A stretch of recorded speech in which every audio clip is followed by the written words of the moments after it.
Recording. What is yoga? So yoga, people are confused. People get confused all the time about what yoga is. It's not just like doing stretches and moving in crazy positions, stuff like that. That's not it. And you probably don't care. You just want to get healthy, right? Well, that's fine. It's totally fine to do that. And there's lots of yoga. Lots of yoga. At that point, you might as well just call it, asana or Pilates or whatever. But if you actually want to answer the question, what is yoga? Is it a religion? Is it a philosophy? Is it, what is it? There's some interesting ways to get that question answered for yourself. And I just want to go through those really quick.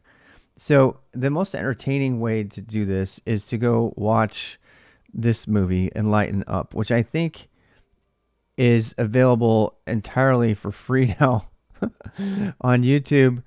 Here it is right here. It's 1 hour and 20 minutes long.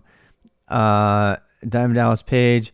This is probably the most entertaining look at yoga. It was actually done by a documentarian who I think kind of trolled everybody because she got everybody to participate in it. And then the thing that ended up coming out of it was a little bit, wasn't completely complimentary to all the people that were in the thing. Here's Diamond Dallas Page. So they interview like wrestlers who do yoga, Iyengar, and Nick is a filmmaker. They take him through his journey about figuring out what yoga is. He's a very cynical, scientific guy, so it's really fun exploration of it, and it does really answer the question of what yoga is, and how it can be, how it can be applied in your life. But I did want to kind of give you the sense of this on my own. So the first thing is, go watch Enlighten Up. And I really think that will be your the most entertaining way to get into what it is. And I mean, there's lots of them. Most of the stuff out there is really dry or hippie or, kind of boomery. And I don't like it. Music am I playing? Where am I playing? My music is from my meditative playlist. So that's where that's coming from.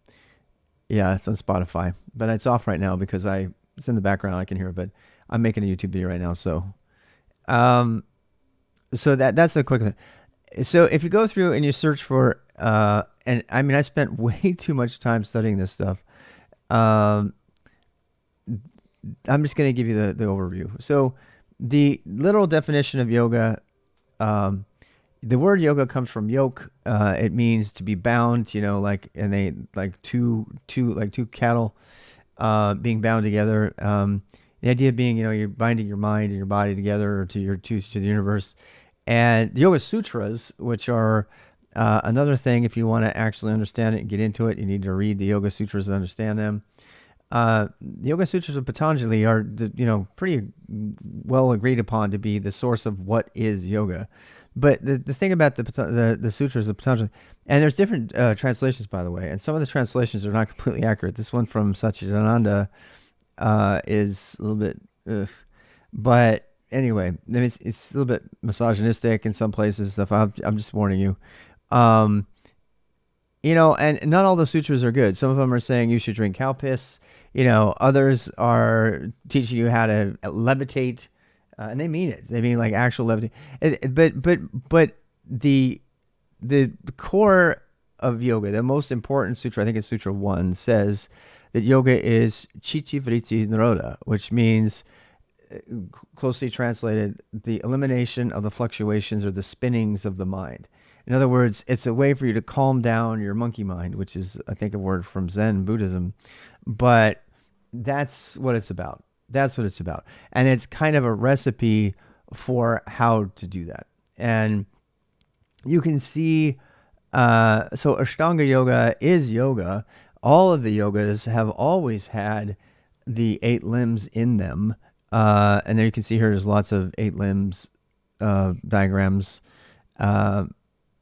And Ashtanga gets credit for, here we go. So Ashtanga yoga gets credit, I think, kind of wrongly, for being the only yoga that does 8 limbs, but because that's what Ashtanga means. It means eight limbs. And And I don't necessarily agree that it's the only yoga that practices that. Iyengar yoga is the same. Where did yoga come from? That kind of thing. So we're talking about what yoga is, not where it came from necessarily right now. We'll talk about the history of yoga in a different video. So what is yoga? Yoga is a system, I guess, to help you stop your brain from freaking out. That's what it is. That's what yoga is. It's designed to help you calm your brain down. Now do you know why I like it? You probably do, right? Mr. Unhinged over here, that's what somebody called me. I don't know what I would be without it. So meditation, yoga is largely about meditation. And in that sense, you kind of have yoga and you have, you have Zen Buddhism and all of that kind of thing. Meditation is a big part of multiple called Taoism, a bunch of. So meditation is all over the place, right? And they all kind of agree and they all kind of cross-pollinated their ideas and everything. But yoga is one way to calm the fluctuations of the mind. And the thing that's really crazy about this is that the postures, asana down here, is actually only there to make you comfortable to do the rest. Tell that to a Bikram yogi. Wearing their bikini, doing hot yoga, and, kicking ass so they can look great and everything. Is that what yoga was about? No, it never was. It never was. It's just calisthenics. It's exercise. And that's fine. It's fine. You know what? It's fine. I always take your bullshit radar. Most popular yoga gurus are scummy businessmen who preach really pseudoscientific things in the name of doing business. Absolutely. Not only just in India, but in other places. In fact, we could talk about the history of yoga, but Krishnamacharya, who popularized what's modern Western yoga, both Iyengar and Pattabhi Jois were his students. He did yoga because he wanted to make money teaching the kids under the Maharishi. They needed an activity for them, so they set him all up, and then he set up these yogis to do performance art. And if you look at the history of yoga, and by the way, that's all in that documentary. If you look at the history of yoga, the early yoga, it was largely exhibitionism. It was, hey, look at all the cool things they can do. It was like a circus thing. But it had always been much, much more than that, by the way. It had always been way, way more than that. The original teachings out of context to match from desires. Yes, exactly. And so, but the limbs of yoga, these date way back, and they go back to the Patanjali. Nobody knows who Patanjali was. They claim that he was real. Some claim he wasn't. Sometimes they claim it was a collection of people. Sound familiar? In fact, the more I got digging, this is all part of the history of yoga. I'll repeat it all in that other video. But the more you get digging into yoga, the more you realize it's just another philosophical / spiritual / religious tradition that has all the same quirks of any of those kinds of things. You have people that are dogmatic about it. You have people that take it for their own purposes. You have people that find benefit from it, and it's just a big melange of all of that together. And so why do you care? What are you going to do about it? So what is yoga? I mean, at least this way you know what we're talking about. So if you ask somebody what is yoga in America, it's like, oh, that's that exercise routine where you go like hold the poses and stuff and breathe and think and stuff. No. So it's Chitti Vritti Nirodha, which means yoga is the Raja Yoga, which goes even further back. It's calming the fluctuations of the mind. And that has been organized into a system of 8 limbs, they're called. You have the Yamas and Niyamas. The Yamas are the restraints, the things you shouldn't do. These are kind of like commandments. In fact, they almost directly parallel commandments in some sense. The Niyamas, which are the things the Yamas are the restraints, and the Niyamas are the things you should do. I think they got that backwards, actually. I'll have to go look. But, and we can go into those. So the restraints are, if I remember them, they're like Ahinsa. We'll look into them. I don't want to leave those. And let's just do this chart first, and then we'll go do these. And then the asana. Asana is the postures. This is what everybody knows, right? Because you're doing poses to get healthy. The purpose of doing poses is to increase, blood flow in your body so your brain works better, and to help you sit on your asana, they say, because that's it. You're designed to be comfortable in a sitting posture. That is the goal of asana. It's not to get ripped. It's not to get chicks. It can do those things, but that's not the goal. The goal is to be healthy and to learn to sit comfortably and give your body something to do peacefully while your brain works on calming down. That's what it's supposed to do. Sit without a chair. This is true. And pranayama is breath control, Bhamari breathing. There's ujjayi, which by the way is not the breath you use during asana. Usually, ujjayi is a different thing completely. These are all different breathing techniques that are, I don't know how much Western medicine is confirmed whether they're useful or not, but they are good. I happen to think that when you go running, you're actually practicing pranayama if you do controlled breathing. Drinking warm water settles my mind. Yes. To use our Asana is designed for. Yes, exactly. Pratyahara, which is why I'm sitting in this chair the way I am right now. I know you can't see it, but this is my favorite chair. It's a relatively new chair. I can actually sit in half lotus or whatever, and kind of get over my Western genetic failings because I've been sitting in a chair all my life. And it benefits you a lot. It keeps your feet warm, a bunch of reasons to do it. Pratyahara, this is introversion. This means, it's coming in.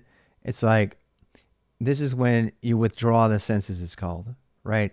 So this is what allows you to do yoga in the middle of a noisy room or something like that. You should be able to pull in your senses instead of, being aware of everything all around you. You should be able to, consciously pull in and be able to ignore the noises and the smells and the things around you. It's hard. It's a hard practice to do that. It's just really, they don't really tell you how to do it. There's a few things you can do, but mostly it's just, that is the thing you're searching for. Dharana, these all lead up to Samadhi, which is equilibrium. Dharana is concentration. And one of the best ways to practice Dharana, to practice it, is to do something called candle gazing, which is you get a candle in front of you, and you're just really focused on the candle. Now, eventually you're going to start focusing on things without having something to focus on. So you can focus your mind more than focusing your vision. And they're like baby steps up to being able to control how your mind is working. But you'd be surprised how much candle gazing can do for you. On the floor with kiddo. Yeah. You'd be surprised how much value you can get out of just candle gazing. So to do candle gazing, you get in a comfortable position. You start to control your breath and everything, and then you kind of dim the lights and stuff. If you need to, you can put meditative music on if you want, if you need that. But Pratyahara is supposed to help you be able to do this even if there's sound outside. And then you put the candle in front of you relatively, and then you just focus on the candle and stare at it. And I've candle gazed and gotten so lost. I was there for like 60 minutes or more, because it's a really great way for you. This is a trigger mechanism to take you to the next phase, which is meditation. So this is kind of like counting sheep, right? If you don't follow sheep, it gives you something to focus your mind. It helps you get more control of your mind. And then you eventually find yourself in a meditative state where your mind is doing all kinds of things that you're aware of that you're not controlling anymore. And you're kind of apart from them. And when you have dhyana happen to you, when you're actually doing meditation, it's really rewarding. The reason that the yogi people talk about being separated from their body and stuff like that is because when you enter a meditative state, it really feels like that. I don't happen to think that you're leaving your body personally, but there is a awareness that you are not your body that happens. But you have to spend time dedicated to this. You have to meditate, 10 minutes. I haven't been, right? I've been doing asana to try to get comfortable, and I probably will add meditation back to my practice eventually. And frankly, I'm now that I think about it, I might even start to add a little bit of meditation after asana. Now, I do meditate a little bit after yoga, because yoga, by the time you get done with the yoga practice, you're so in the zone mentally. It's actually really easy at the end of your yoga practice to sit in half lotus or something and to practice a little bit of meditation right away, because you've just spent the whole time preparing your body to do it. And if you don't want to do that and you have to go to work, fine, I get it. But taking that little extra time to just be, and I'm not talking about praying. You can pray if you want to. I know people that they put out, sometimes I'll like play, the faces of my children in my mind so I can remember them because I'm so far away from them. Sometimes there's all kinds of different things you can do during Dharana besides, staring at and that technically, Dharana is kind of prayer, actually. These kind of things in some Western traditions, religious traditions, they would call it prayer, because you're being focused. You're putting your emotions out there. You're focusing your mind's attention on concentrating. And concentration doesn't have to be on a candle. It can be on the ideas, right? As long as they don't stress you out, you can separate yourself from those ideas. Then you move into meditation. And at some point, you'll reach Samadhi, that's, by the way, our dog's name, Samadhi. I guess missing the Arabic statement for representation of letters. Yeah. Read, write, execute, reflect. Yes, reflect for sure. Samadhi is equilibrium. So this is when you truly feel balanced with everything around you.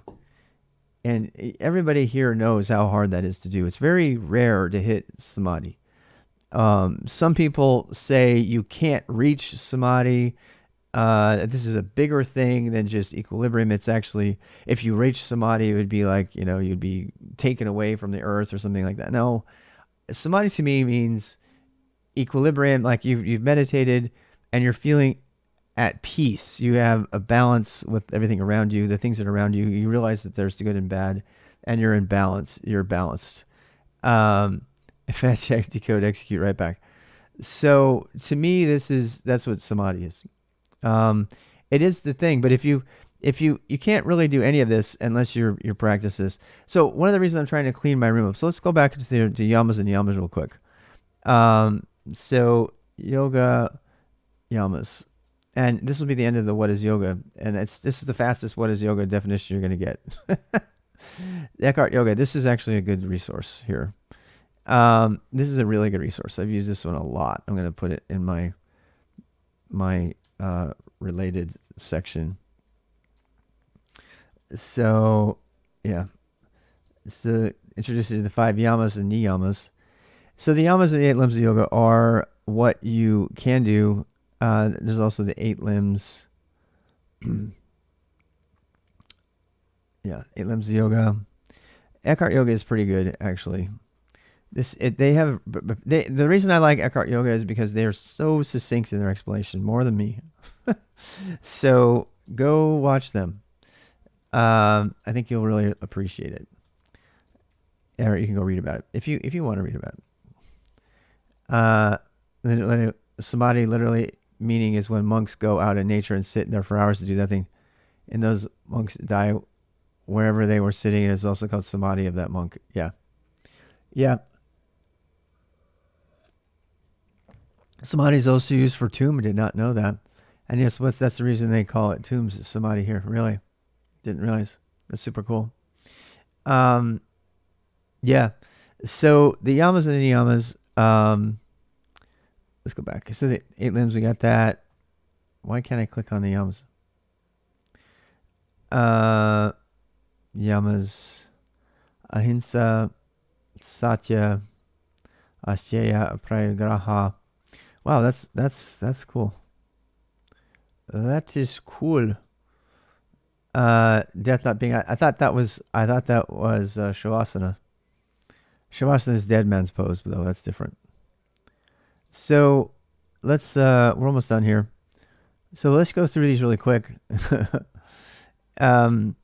Yamas are primarily concerned with the world around us. So yeah, the Yamas and Niyamas, and it's not necessarily about the Yama. The Yama is everything. These are like guides for how you interact with other things, other people, other stuff. sometimes the other thing could be you though. So you have to be careful. So like Ahinsa is nonviolence. This is Ahinsa. This is not an M.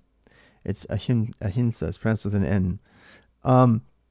This is nonviolence. This is probably one of the ones that's most frequently cited of the Yamas. And you'll hear yoga instructors tell you this all the time. You need to practice Ahimsa and not beat yourself up, right? Don't hurt others. Don't hurt yourself. This is the basis for veganism and, more extreme versions of yoga. It also means like removing negative thoughts. Can confirm you're Indian. Nice. And so this is, the way that we look at ourselves. Your dad's friend says, so this is important. Ahimsa is a big part of yoga. And it also means that you shouldn't like troll people. I sometimes wonder if I can even play a Dota game and practice Ahimsa, right? Because I'm calling everybody idiots all the time. And obviously this is the love your neighbor kind of one, right? It's like, can you be, a good person? So you can look into that more. I'm not going to break it down. Satya is truthfulness. Satya just means you don't lie. And it means you're authentic. It means you don't put on airs. It means you don't manage perceptions. It means you don't run a persona in your influencer Instagram. It means you are who you are. You're not some made up thing that's going to make you money because you're going to get sponsorships on Instagram. There's a lot of yoga people who claim to be yoga people who do not practice Satya. And most of them are really big ass influencers on Instagram because they're just not being authentic. It's more than truth. Satya is more than truthfulness. It's authenticity. It's being real.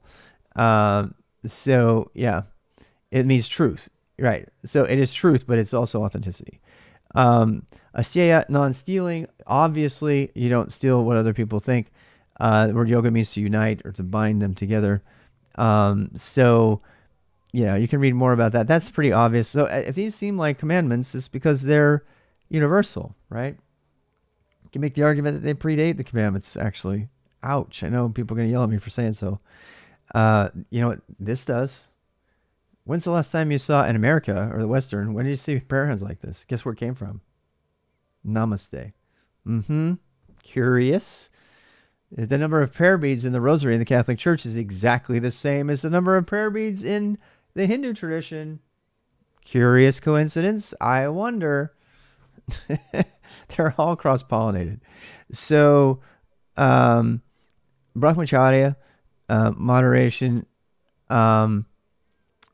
This Brahmacharya, this is a weird one.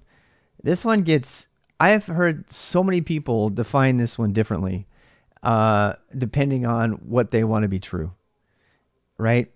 So the extreme Brahmacharya the extreme definition is celibacy. That means you don't have sex unless you're married to the person, and some people would even say even after then you don't have sex. Brahmacharya has come to mean behavior which leads to be Brahman, which has got a caste system built into it. Another problem with yoga is it still has hints of the whole really shitty caste system from India in it. And even to this day, Pattabhi Jois and the person who came after him, I forget his name now. Why can't I remember it? Sharat. He still wears his Brahman thread, which is a symbol of the caste system. So I'm not a particular fan of that part of the Eastern Hindu tradition. People, they still wear their Brahma threads. And when you wear a Brahma thread, you're telling the rest of the world, I'm better than you. And it's still a thing. And I fucking hate it. And the fact that Brahma, I mean, you can yell at me for being, an annoying, loud Westerner, but putting this idea of elitism into the yoga tradition, which is just, par for the course when it comes to religion, right? When I was Mormon, we're better than everybody else. We're the only true church. Everybody else has got a partial truth. Religion and meditate, these kind of traditions, they tend to do this. So taking liberties with this particular niyama, I think is totally okay, right? It says, do that which makes you to be a Brahmin. What if I don't want to be a fucking Brahmin because I don't want to be an elitist asshole who wears their lingo around showing off that they're better than everybody else? Maybe I can reinterpret this principle and say, I am going to hold back. I'm not going to, misuse my energy. I'm not going to waste my time. I'm not going to, use my energy in a good way. And so that's the way I'd like to be then. You see a guy beaten up for being lower caste. Yeah, I don't even want to talk about that. It's, people, there's a lot of Americans and Westerners who are like, oh, we'll go to India where they're so enlightened and we'll do this thing. And I'm like, no, dude. It's like, they have different problems. They're wonderful people. They have a lot of good things we can learn from them, but they have different problems. Don't think that any culture in the world is free from problems. In American Indians, people, deify them all the time. All of us have got things that we can learn from each other. That's the reason we're here. So yeah, so many hippie movies. Yeah. Because they think, that's like the Beatles, I'm going to go get enlightened. Oh, really? You're going to get enlightened by a Brahmin who thinks he's better than everybody else and beats up lower class people. Yeah, good luck finding enlightenment with that shit. Now, that's not everybody, and it would be unfair to say that about every American Christian as well, right? There are people who believe. So I'm just trying to say, don't get really black and white with this shit, because that's not what it's about. It's about balance. It's about understanding, and it's about, tradition and things that have helped. So Aparigraha, non-greed, was actually a good place, but you still can't guarantee great people. Yeah. As you have multiple Indian people on a consultation call, yes. Disrespect, lack. Oh, I know. I don't even want to talk about that. We're not going to talk about the caste system right now. We did talk about Indian culture earlier today because it was in the news. Because all the CEOs are now, the Twitter CEO is Indian born. So anyway, Parigraha, non-greed. So non-greed, this means not caring or having enough for your needs. In the Buddhist tradition, it's like the monks walk around with their bowl. It's like, I just need what I need. It's also non-attachment. Aparigraha, non-attachment means letting go of the goal, the end goal. You have a goal, but don't be so attached to landing that headstand that you fuck up your mind and your mental state because you can't let it go. If you're a gamer, you can learn Aparigraha and you'll be winner, right? Because if you could just let go of your thing, you'll be better in the next game. If you sit there and dwell on it, then you get all amped up and you just want to rage the shit out of everybody. And so, yeah, Aparigraha is like letting go. Non-greed, non-possessiveness. Don't be attached to things. Just to take only what we need. This is also anti-greed. So this is why, greed is not good. It's not good. I don't care what they told you in the 80s. Greed is not good. It never was good. Self-interest is good. Greed is not fucking good. Okay? Boom. All right, back to the Niyamas. To the Yamas. So we did the 5 yoga Yamas. Let's do the Niyamas. And I think we'll be done with what is yoga. Here they are. So the Niyamas. Saucha. Okay, so this is what I was talking about. It's cleanliness. Don't you wish that was a commandment in the Christian tradition? Thou shalt be clean. It's not. There's no commandment to do it. In the Western yoga, Eastern yoga tradition, it is a commandment. Thou shalt be clean. Cleanliness is next to godliness. We say it all the time, but it's, I am living in front of this massive disaster of a desk. I want to say this though. Look at my room. My room is getting cleaner. It's more organized. Saucha? Is it Saucha? I wasn't sure. I wasn't sure if it's an S. Yeah. So I'm organizing my stuff because now we're settling in because we're staying here. My bookshelf looks immaculate. I am getting there.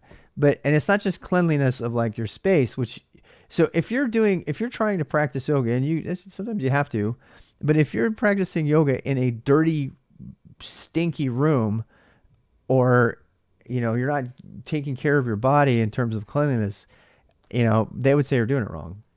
You need to pay attention. The Yamas and Niyamas come before Asana, remember?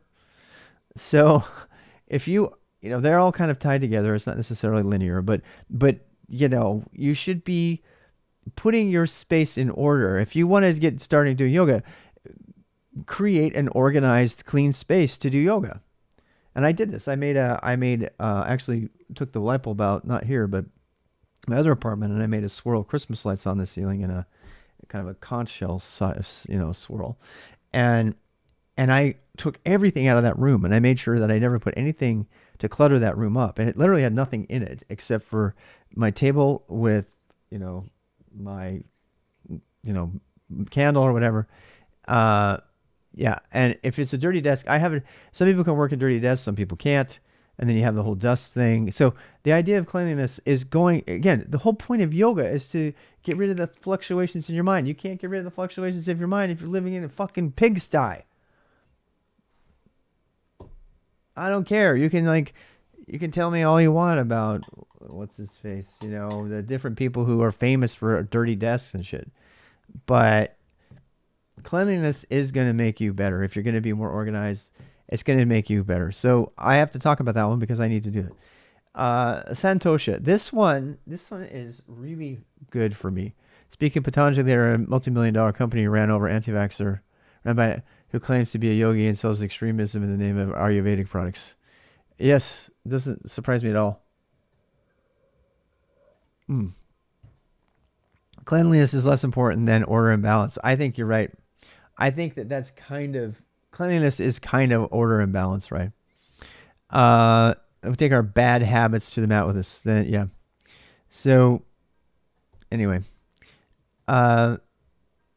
Santosha. By the way, these are the ones that look in, right? They look inside, and I just talked about external cleanliness. Well, it kind of affects you internally, but you should practice cleanliness inside. It means eating cleanly too, if you want. I mean, there's a lot of things it can represent for you if you wanted to. Santosha, contentment. This one is really hard. Santosha is, don't worry, be happy with who you are right now. I suck at this, by the way. I really suck at this. It's Calvis is gold. Yeah, we were just talking about Calvis and stuff. Yeah, I had chicken, a cold dead hands are off. So Santosha to me is one of the hardest things of all. Now, Santosha means being content with what you have. It means, and the way I get Santosha, I talked about this one day in our walk and talk, is I'll write a list of what I'm grateful for. If I'm getting depressed or I'm getting out of balance, I'll write a list of what I'm grateful for. And by creating a list, it's just one activity you can do. By creating a list, I end up finding that I'm actually rather content. I'm very happy with what I have. There's a lot of negativity in the world that I can focus on, but ultimately I'm content with my place in the world and what I can control. And people achieve contentment. Viktor Frankl achieved contentment in the middle of a Nazi death camp. Prison camp. He achieved contentment because it's a mental state, and he was content with who he was and his control of his own situation, and then he would never give over control to those who were trying to break him. And so he was able to do it, and he was practicing this particular thing. He wasn't happy. He wasn't happy with what was going on, but he was content with his situation. He accepted it for what it was, found as much happiness in it as he could, and he dealt with it. That is an amazing skill to have. That is an amazing, particularly in our world today. In our world today, whether you're a gamer or you're a CEO, it is really hard to learn to be content. But when you find it, you find balance. And I don't know if anybody's noticed this, but since I started practicing yoga the last couple of weeks, my contentment and my demeanor has radically changed. If you don't believe me, go back and watch the videos from like 6 months ago. And I credit that almost entirely to my renewed yoga practice, and to letting go. Remember the whole letting go thing? Well, I'm okay with being who I am. I am not on a green screen. I'm not hiding anything from anybody. I'm showing you it's the whole thing. It's about letting go of, all of that stuff. Uh, so here we go. Tapas, discipline. So the tapas, this is, people don't like to talk about this, but tapas is discipline. This means, or burning enthusiasm. That means being passionate about what you're doing and having discipline to follow it through and not just be OCD about it, which, I'm kind of an OCD person. I bounce around all the time. I think that's ADHD, right? I do. I bounce around all the time. I'm not diagnosed or anything, but I bounce around all the time. And so one of the reasons I like Ashtanga and running every day is because when I add a schedule like that, it helps me to put that discipline back in my life a little bit. And just by having that part of the schedule, which, Herman Hesse in the book Steppenwolf kind of made fun of as being bourgeois because it's, the same schedule every day and blah, blah, blah. I actually think it's a positive thing.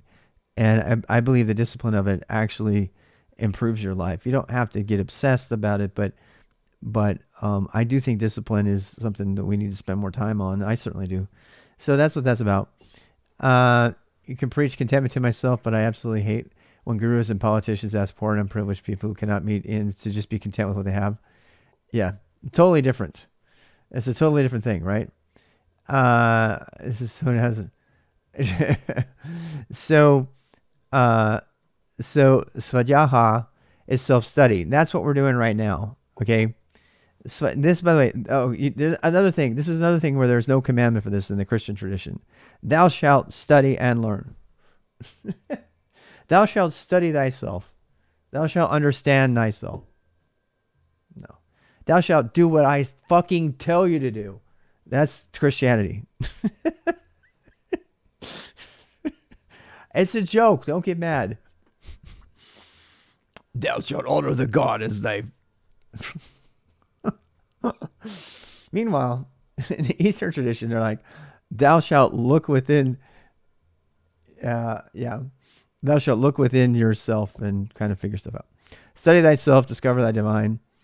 That is the first as well. What, self-study?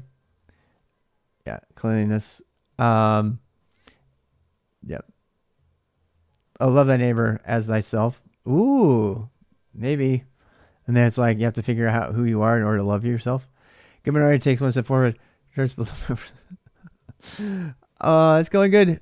We're just wrapping up a video here. So, Ishvara Pranidhana.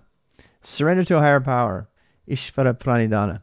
Now, this literally means surrender to God. Ishvara is God. Do our guests be authentic and live a full life, but let go of the story and our expectations. Cultivate Ishvara Pranidhana. Some people say that Ishvara Pranidhana says you have to believe in God. It's like if you're a Boy Scout. The Boy Scout, you can't be a scout unless you believe in God. Yeah, I don't think you should have to believe in God to be a Boy Scout, nor do I think you should believe in God to be a yogi. Do you believe in something bigger than you? I do. I believe in something that's way bigger than me. Is it an angry white guy in the sky who's a polygamist? No. I believe in something bigger than that. Without being religious. Does that make me spiritual? I don't know. You decide. I just believe something bigger is going on. And I've had too much personal evidence to suggest that this absolutely defies coincidence for me to prove to me overwhelmingly, to me personally, my personal truth. Neil deGrasse Tyson talks about personal truth versus scientific truth all the time. That my personal truth is that, yes, there's definitely something bigger going on. So yeah. No, I have a lot of Indians here, actually. So I actually really, really believe in this. I believe that there's something bigger going on. Surrendering to that and letting it go. Yes. And when I joke about Dota, about the universe causing me to fail in Dota like for 2-3 hours at a time, and I joke about the universe saying, you really should think about doing something else here. Remember that deal we made where you were going to, help change the world by sharing education with others? Remember all that led up to this? And now you're playing Dota and you're raging at 12-year-olds that are now threatening to murder you. Why? Why are you doing that? And I imagine a voice of the universe or God. It's not real. I imagine that is my conversation with God, which is a book. But it's my conversation with the greater power, whatever you want to call it. I do believe that there's something bigger going on. Is it intelligent? I don't know. Is it beyond our comprehension? I don't know. I'm more agnostic on that front. But I do believe in faith. I do believe that you can that we're not completely floating around, that there's something to our destiny that is perfectly balanced with free will. And I think that we need to acknowledge that. We need to acknowledge it for lots of reasons, primarily so that we can call on it for help. We don't have to completely depend on our own merits and stuff for help. I think that there are certain things that are well beyond my personal power to do them. Am I deluding myself into thinking I can do better and therefore my confidence increases? Maybe. I don't care. I'm still doing it. Because I happen to believe there's something bigger going on. I just don't feel comfortable putting parameters around what it is. And having been Mormon, which was very precise, God is a blue-eyed white man and Jesus looks just like him. And they have bodies of flesh and bone. I am not into that. If you are and that works for you, fine. I'm not. So, but I do think acknowledging that something bigger than ourselves is going on allows us to have a dialogue, even if it's a pretend dialogue. I regularly, old man yells at cloud. It's actually not the cloud I'm yelling at, it's God. That's me. I'm yelling at the God. I'm like, what the fuck? What is going on? Why are these people? Boom, trips me. I fall on my face. I've done that so many times. I've been yelling at God, like at the cloud, like literally yelling at the cloud on walks. And I like fall flat on my face. I get tripped on the trail. And I'm sitting there with dirt in my mouth. That actually happened. I'm sitting there with dirt in my mouth. And I'm like, okay, good one. Good one. Okay, I see what you did there. I was getting a little out of line. I mean, we're on good terms, right? So that's my prayers. My prayers are like me telling God to fuck off. That's my prayers. And if there really is a God out there, God's going to understand who I am, and he's going to be he or she or they or whatever going to be fine with it. I don't believe it's a persona of any kind, but yeah. So anyway, yeah, they create their stable of the physical. Wow, yeah. That we're in a simulation, but you can make me believe in God blindly. Yeah, I definitely don't believe we're in a simulation. I believe that you can manipulate infinite statistics any way you want and make anything real. so I don't believe in that. But I think quantum physics, and you get metaphysical people invoke quantum physics all the time without understanding quantum physics. I've done a lot of research, like, and how it works and how quarks work and how they are manifested when you see them, how they behave like waves, even when they are separated, when there's a single electron fire. I do believe that all of existence is in kind of a huge tidal pool with waves in it. And I think that there's really solid physical evidence of that. I don't understand how it works. I just know that that's a thing. And if you want to understand that further, you should. But that is definite to me. That is evidence that something bigger than ourselves is going on. Are we all just created out of quark pixels and some big thing? Who knows? So before we get too much crazier on that, we can just acknowledge that is that's where we're at. Let me go back. Let's go back and review them really quick. So Saucha is cleanliness. Santosha is contentment. Tapas is discipline. Dhyana is self-study, like what we're doing now. I think it also means like writing. I used to keep a personal written journal. I forgot to mention that. I haven't done that in a long time. I need to start going back to it. I go off of it for like a year at a time, and then I come back and I'm really avid. Just writing in a personal journal, handwritten personal journal, really helps me. And Ishvara Pranayama, which is surrendering to God, believing in something that's bigger than you, just kind of, giving over to them. So that's the Yamas and the Niyamas, and that's yoga in general, as is defined by the people who invented the word. If you want to make it into something else, that's your prerogative, but that is the original definition of what yoga is. And you can take that and use it however you want to.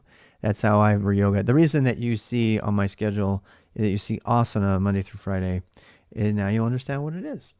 It's asana. It's sit on your asana, or learn to sit on your asana comfortably. It's not yoga. All right. And the last thing I'll say is that there are some people that are getting pretty bent out of shape about calling, like bear yoga or goat yoga and stuff like that, because they're using a word that to some people, borders on a spiritual, religious word. And there's all kinds of, cultural appropriation people that are getting bent out of shape about beer yoga and things like that. It's like, no, you don't drink a beer and practice yoga. I mean, all of yoga that we just talked about, you maybe is like, call it, Pilates, Pilates with a Pilsner. How about that? Just don't call it beer yoga. Call it what you want. Who gives a shit? But the people that don't like cultural appropriation, that's where they're coming from. Beer yoga. BEAR. Shit stuff is blah. They can do it. Yeah. So yeah. That's all. Yes. Alrighty. I'm trying to look through the comments there if there's anything we missed. Yeah, we're not going to get into does God exist in this video. We just had to go through the Ishvara Pranayama thing. It doesn't say believe in God. It says give yourself over to a higher power. That doesn't have to be God to you. It can be whatever. Harmony as a concept of that is awesome. Yes. All right. So let's call that video done, and I'm going to wrap up the notes. I'll be submitting this video shortly.